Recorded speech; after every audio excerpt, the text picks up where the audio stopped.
Show. All right, so we're here with Exsonvaldes, and this is Simon and Antoine. That's how you say your name, Antoine, right? Yes, excellent. Okay, awesome. I didn't want to mess that up, the first thing I do.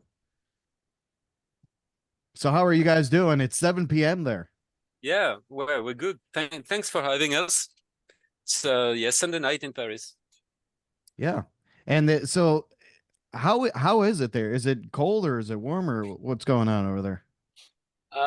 It was pretty cold this week, but it's well, it's usually cold in the winter, but lately in the past 2 or 3 years, it's been not that cold.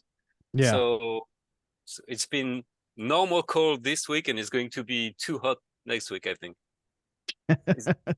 So Thanks for the Weather Channel, Simon. you're welcome.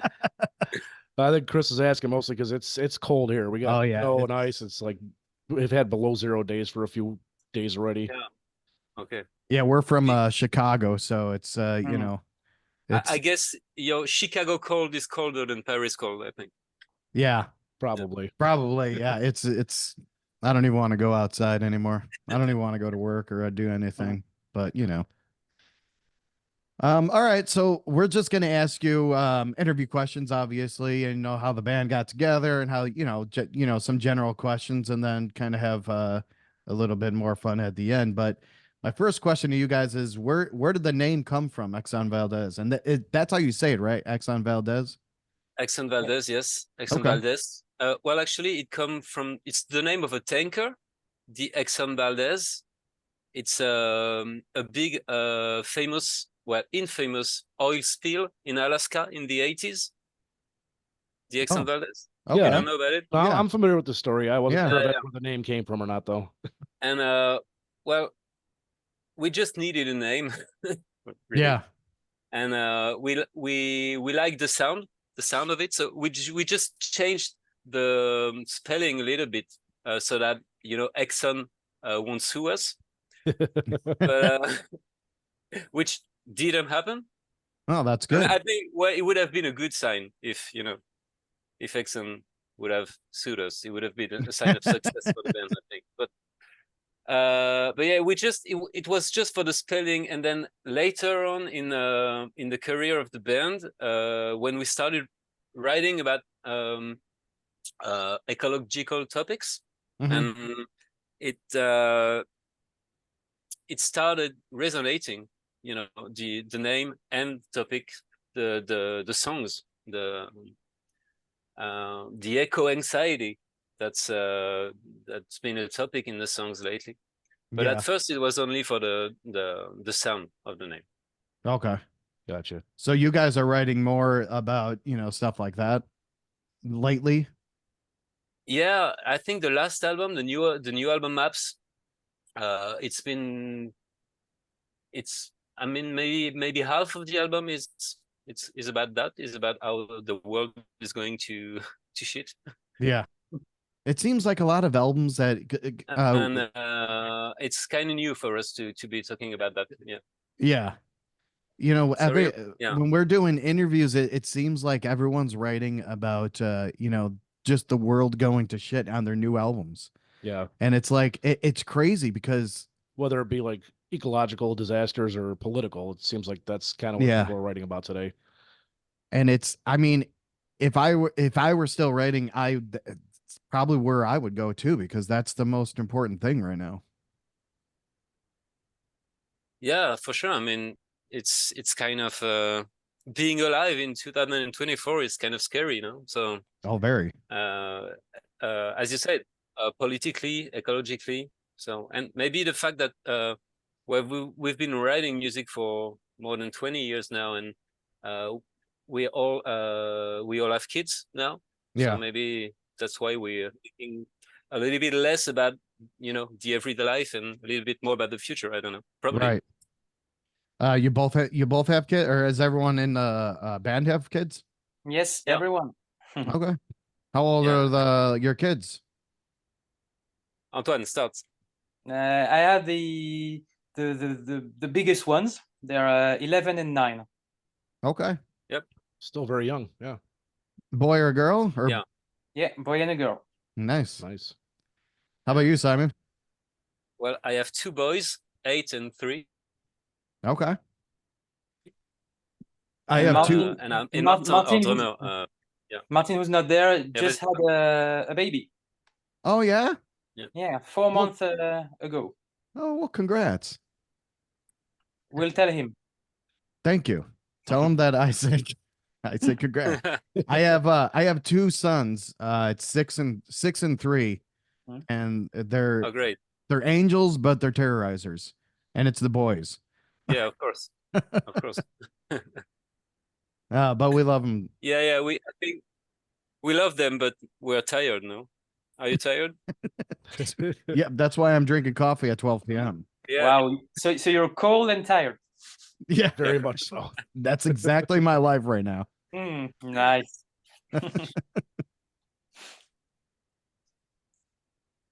So, how do you guys approach songwriting and collaborating within the band?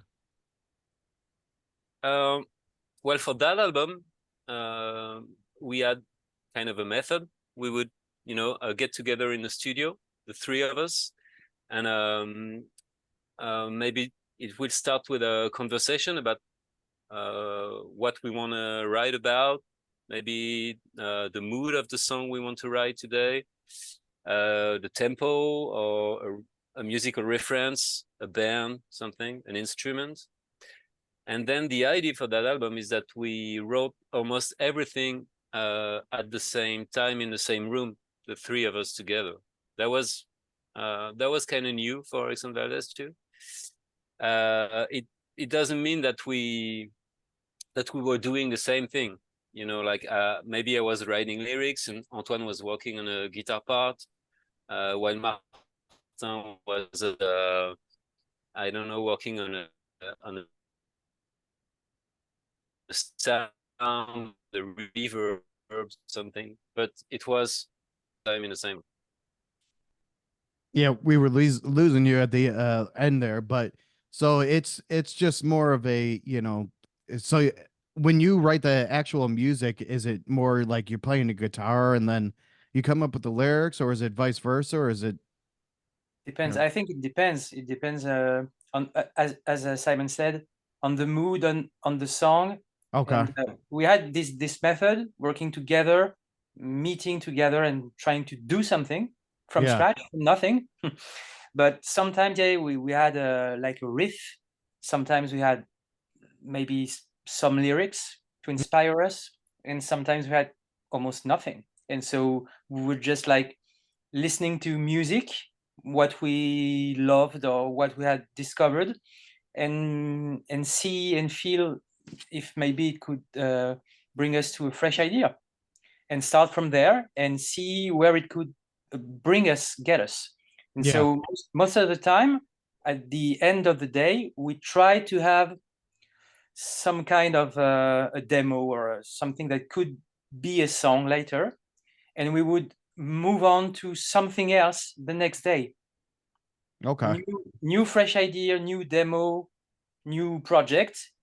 And when we felt we had enough material, we went back to the first ideas, listened to them again.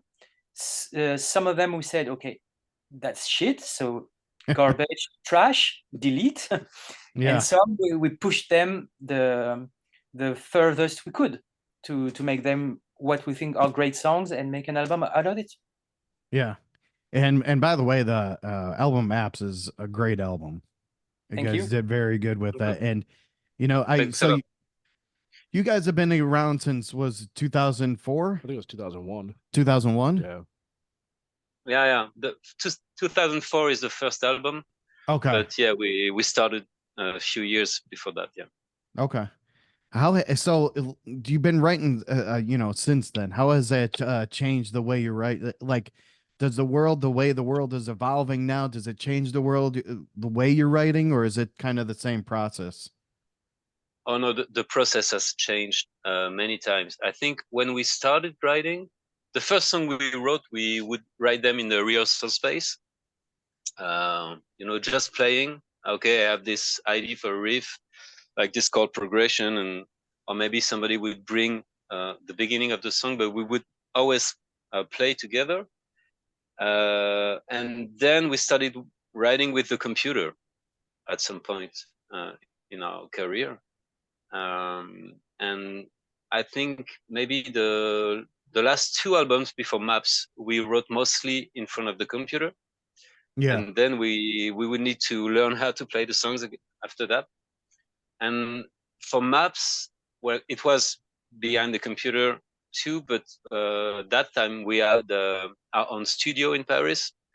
So we would write and produce at the same time. Yeah. So yeah, once the song was written, it was already recorded, or almost. Oh, wow. Nice.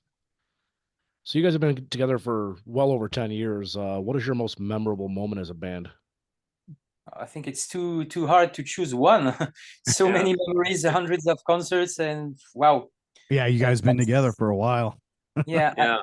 Because we've met at school before we played together. So maybe the most. No, vas-y, Anton. Maybe the most memorable moment is even before Exsonvaldes. I don't know. I've known Simon for 30 years now. Oh, wow. Okay. I think so. Yeah, the most memorable moment with Antoine is probably playing Nirvana covers in the high school's library. No, the middle school's library. Oh, that's cool. Yeah, I think we played that. Yeah, we played Drain You. I'd say Drain You and by Nirvana. Know. Yeah, by Nirvana. Okay. And maybe Lithium. Not sure. Yeah. So what's your guys' influences? Is it Nirvana one of them? Oh yeah, for sure. Well, Nirvana is personally Nirvana is the reason why I started playing guitar. Oh, okay. But maybe also the reason why I did not practice it enough, because it was really simple. And then after, I think Exsonvaldes almost started as a Foo Fighters cover band. Oh, okay. Like when we started, we would play maybe the whole first and second album by the Foo Fighters. Like both very good albums. Yeah. Best 2 albums. We still love. Yeah, we still love the first 2 albums and not the other ones. Yeah, not as much yet. We actually we hashtag Dave Grohl all the time, like in our episodes, even though like we don't mention him, we just hashtag him to see if he'll ever. Yeah, but this time he was mentioned. This time it's happening, guys. So yeah, you need to hashtag him twice then. Okay, cool. And then I think after that, Radiohead probably is one of my biggest influence. There's a band from Hawaii called Chalkboard, band from the 90s that was signed on Amphetamine Reptile. They are from Hawaii and then they moved to Los Angeles. They're called Chalkboard. They're not really known, but it's like my favorite band ever. No, I haven't heard. What are they called again? Chalkboard. Okay. CHOKEBORE. Okay, I'll have to check them out. Yeah, they mostly toured in France and Germany and in Europe mostly. Yeah. So, okay. Yeah, and then probably Phoenix, the French band Phoenix. Yeah. Okay. Yeah, they've been a big influence. Maybe after later than Nirvana and the Foo Fighters and all. Yeah. And a lot of American indie like Death Cab for Cutie, Pinback, stuff like that. Antoine, maybe you want to add some names to the list? Yeah, you said almost everything. I was going to talk about Death Cab for Cutie, but you just did it. Yeah, maybe you have to mention Pearl Jam on your side. Yeah, that was my teenage love, Pearl Jam. So I had to practice a little bit more my guitar than Simon with the Nirvana covers. Yeah, that's why we do what we do. So it's good. You ever notice that in the 90s, the grunge bands, they always sound like there's like marbles in their mouth. That's like been a long time running joke. They always go Yeah. every That's time the I hear best. Pearl Jam. Yeah, That that's the sounds best, like Pearl Jam. best Yeah, imitation of Eddie Vedder. Right. yeah. That's my next cover band. All right. Great. Do you guys have any upcoming projects? I know you guys just released maps not too long ago, but you guys working on anything else?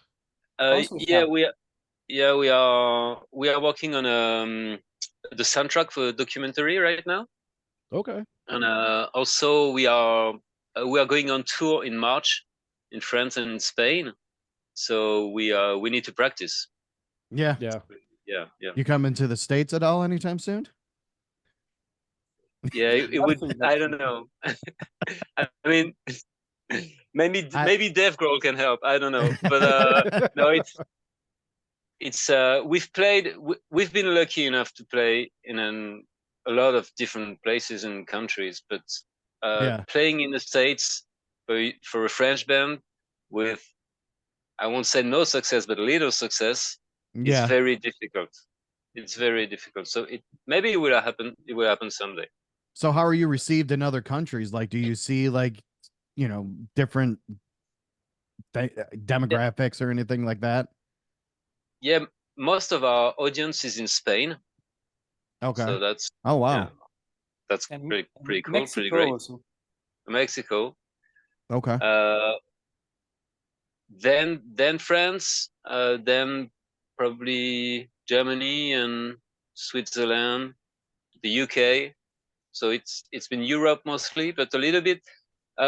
Our audience has grown in the States lately because we had 2 songs featured in Emily in Paris. I don't know if you've seen that show on Netflix. What is it? I haven't watched the show, but I've heard of it. Yeah, Emily in Paris. It's a TV Emily in show on Paris. Netflix. Yeah. Oh, okay. Yeah, yeah. So we had 1 song in the first season and 1 song in the 3rd season. Nice. So yeah, that brought quite a lot of international attention to the band, Yeah.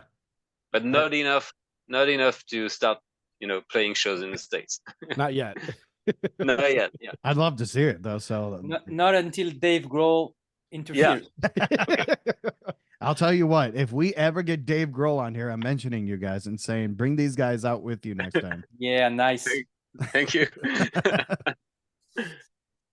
So, is there any American slang that you guys know of that you don't understand or anything?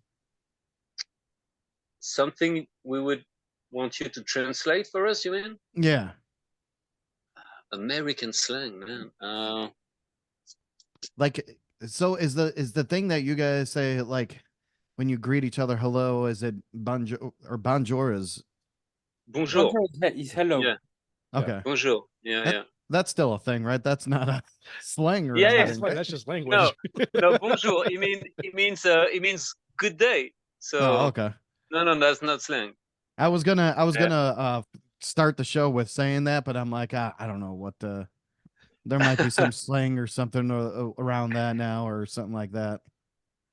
No, most of the time maybe you can say salut.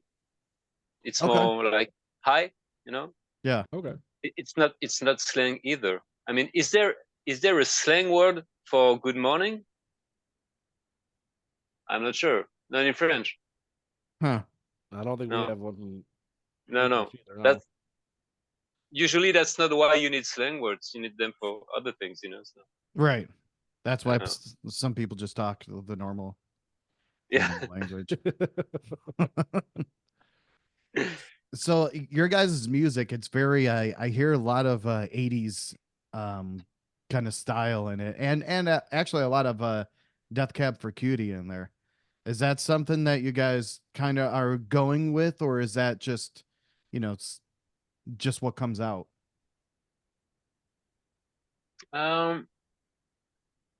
It's not just what comes out, because we are careful, but I think about which influences we choose to use and not to use. But we are fine with having a few songs that sounds a little bit like Death Cab for Cutie, for sure. Yeah. And we know about the 80s influences. Well, obviously we were kids in the 80s, so it's not the music, we didn't listen to that music at the time, you know. Right. I mean, one of my favorite albums from the 80s probably is Architecture and Morality by the band Orchestral Maneuvers in the Dark. Okay.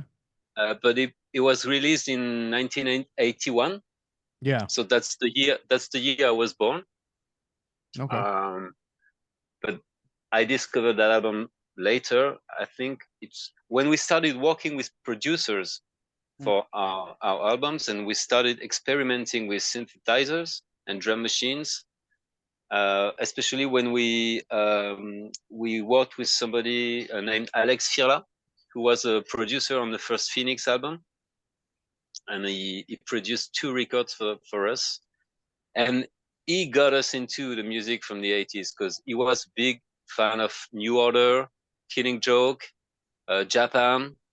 Okay. So that's how we started listening to music from the 80s, and then I think we got even more interested in the gear that those bands were using. Yeah. And so we started buying, like a Juno 106, DX7, all those synthesizers, and now we just use them. Yeah. So that's well, why that sound. I mean, makes very good music. So you guys are just experimenting with, different things, and that's just kind of what's coming out. Yeah. Exactly. Yeah. I mean, we all have references and sounds in our heads that we have heard on countless records. But yeah, most of the time now we have the gear and we try stuff with the experience and try to fit with the mood of the song we are writing and put the right sounds on the songs. Yeah. So is there a time where, like, because some of your stuff is written in French and some of it's written in English, how do you decipher which ones are going to be written in English or which ones are going to be written in French? That's a good question. I guess that I think I decide, because when we start writing a song, it's we don't decide before writing. We write, and then maybe I will have a melody, and it will come to me in French, or it will come to me in English, and I think we never translated anything. Yeah. I don't think we did. No, we didn't translate, but for this album, we changed. I think we changed the language. We decided while writing a song that the English was not the right language. I would say, maybe I'm wrong, Simon, but I would say for Rien Appris, the demo in the first version was an English song, and there was something that was not working. And at some point, we changed the language. We didn't do a translation. We changed the theme and the lyrics, but we switched to French, and it worked. Yeah, that's true. Better. That's true. Yeah. So that's it depends. Very interesting. So if something's not, like, meshing up, or something's not, like, I guess, rhyming good or something, you could just, that's what you say, okay, well, maybe this will work better in French, or this will work better in English. When we started, we would only write in English because of our influences. Yeah. And then after a few records, we tried writing in French, because we wanted to try something new. Yeah. And since that, we've been doing both. And to me, it's really like, 2 different instruments. Okay, today we are going to write something on the piano, and then tomorrow we are going to write something on the guitar, and it's just like as simple as that. It's just. That's like a whole other tool in your toolbox, though, which is exactly. What we try to do on Maps, though, we try to have a good balance of both. So half of the album is in English and half is in French. Yeah. That's one of the things we decided to do. Like we had a few extra songs, and so we had to when we did the track listing for the album, one of the things we wanted to achieve was that right 50-50 balance of French and English songs. Yeah. Well, the good thing, like, especially on Maps, you can listen through it all the way. You know, even though I don't Oh. understand what you guys are saying in it, it's still good enough and it's catchy enough to where like, you know, you're like kind of tapping your hand and bouncing your feet. I mean, you still listen to the music and the Cool. melody. It's just like when you don't understand French, it's like listening to an instrumental pretty much. Yeah. Yeah. Yeah, But like exactly. you Yeah, guys well, capture that good. that's cool. Cool. Thanks. Well, thank you very much. Well, yeah, I think it's maybe a way of experimenting music that us French people or Spanish people, Italian people, we are used to, because when you start listening to international pop music, mainstream music, when you're a child, you start listening to music without understanding the words. And it's only later in your life, for most people, it's only later in your life that you start understanding the lyrics. For example, when you hear the Beatles for the first time and you're French, you don't know what they're singing about, you know? Yeah. And so maybe that you listening to French music in French can experience what we experience I think, when we yes, start listening to definitely. American music. Yeah. That's crazy. I didn't even think about that, because if you're listening to like the Beatles and you don't know English and you're just hearing Or Nirvana. or Nirvana, Nirvana. yeah, whoever. Yeah. It just that I never even thought about it that way. Shit. Yeah. I mean, if you don't know the words, you might be able to sing along a Yeah. little bit because you can mimic the sounds, but you don't know what it means. Yeah. Yeah. Well, you know, in France, a lot of people sing along that way. Yeah. They say in French, I don't know if you have the same expression in English, I guess not, but we say singing en yaourt. I mean, it would translate to in yogurt, right? Singing in yogurt? Yogurt singing, yeah. Huh. Yeah, yogurt singing. It's like not singing the real words, but it's like you're trying to sound. sing. You're trying to sing with yogurt in your mouth. You can experience. You see, you have yogurt in your mouth and trying to sing yogurt in your mouth, and that's how French people sing English most of the time. Okay. See, yeah, what you were just singing there sounded like Eddie Vedder. Of course. By the way, I do love Pearl Jam, so I'm not down and on the guy. So how did you get into Netflix? Did that just happen, or what's that story? Oh, yeah, it's a funny story. Well, we have our own label and our own publishing company, so we do all the synchronization work and the publishing work. We do that ourselves. Yeah. But Emily in Paris, when it was they were shooting the first season in Paris, not far from where I live, and at the time I needed to work, so I was an extra on the set of the first season of Emily in Paris.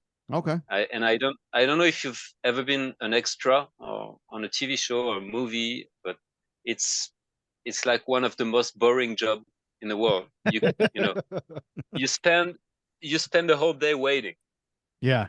And so I was waiting on the set of Emily in Paris, and I started thinking about this American production that was shooting that first season of an unknown show, and I told myself they are probably going to be looking for French music, so I should get in touch with the people in charge of the music now.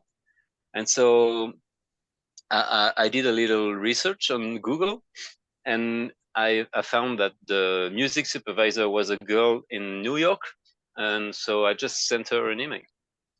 Wow. Yeah. Well, that was pretty smart.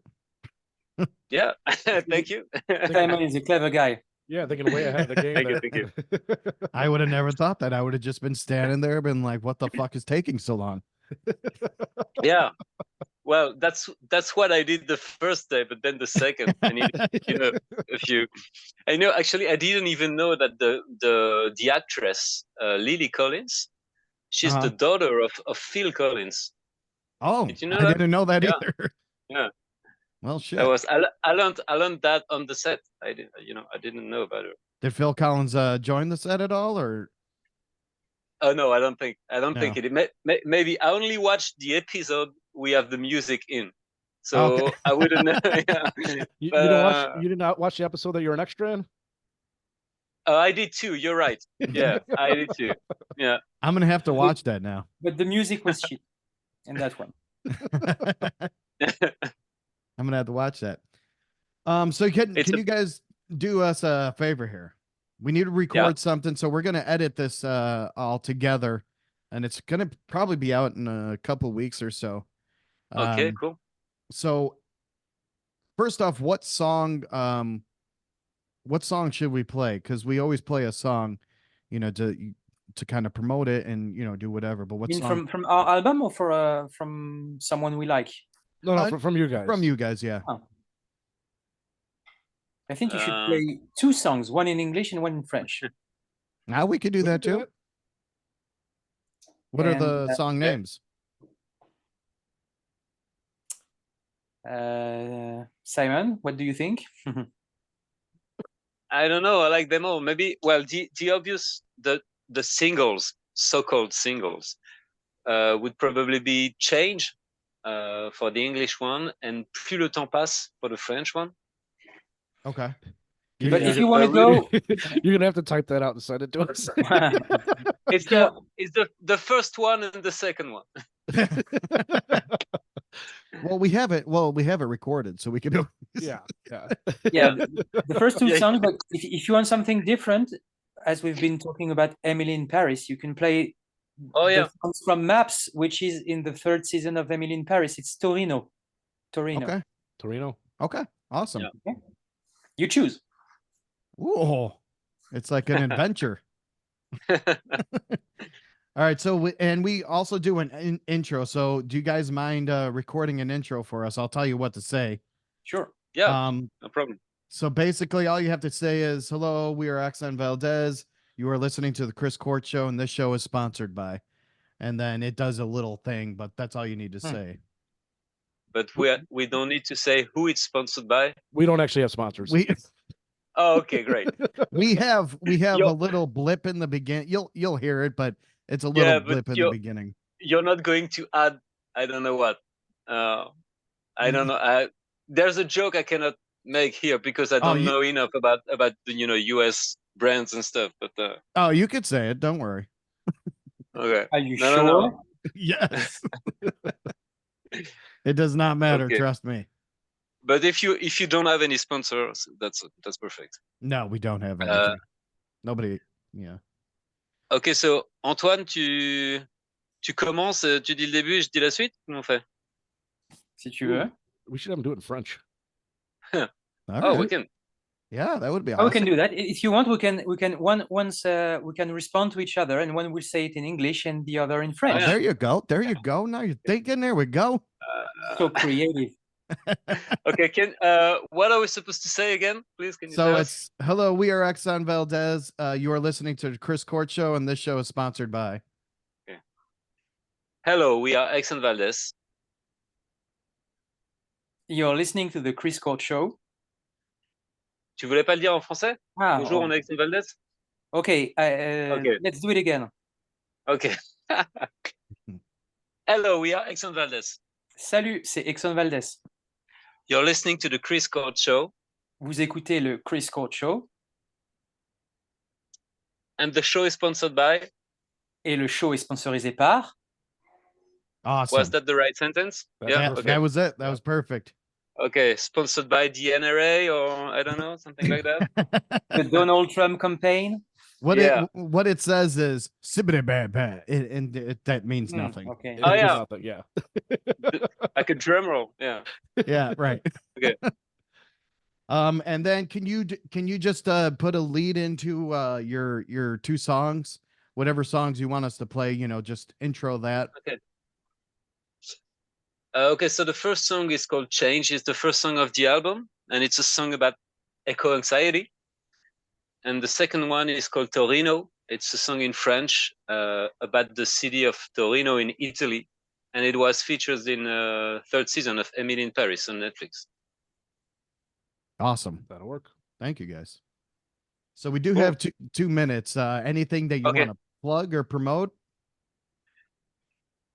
Antoine, anything you want to say? Just encourage people from your listeners to listen to more songs from us. Yes, And for sure. older songs too. Listen to our former albums, Alhambra and Lights, and tell us what you think. Yeah. Yeah, And and do listen to music in foreign languages. That's really cool. Like French music, Spanish music, Italian music. Yeah. So, And I cool. actually do that. Do. I said do. Do. Great. That's a police song. Oh yeah, it is. You're Good right. Yeah. But Wow. yeah, I do that. Yeah. Great. Well, you're right too. So you can experience our childhood. I'm trying to learn Italian too, so it's yeah. I remember when so I was what younger, Italian music? What Italian music are you listening to lately? I mean, there's nothing like it's not like Italian, but Dean Martin, Frank Sinatra guys. I listen to them. American Italian. American Italian. American Italian. Yeah. I remember when I was younger and I went to Poland, I brought back a CD with me, and the CD was kind of like what they're doing. It was like half in English and half in Polish. Oh, nice. Oh, great. It was years ago, though. I don't remember the name of the band or anything. But you still have the CD in a box I think somewhere. I still have it. Yeah, I think I do. Yeah. There you go. Yeah. Cool. All right, guys. Well, thank you so much. Thank you very much. Yeah. Thanks a lot. All right, guys. Have cool. a good one. Take care. Bye. You have a good day. Yeah. And say hi to Dave, bro. Yeah. Will do. We will.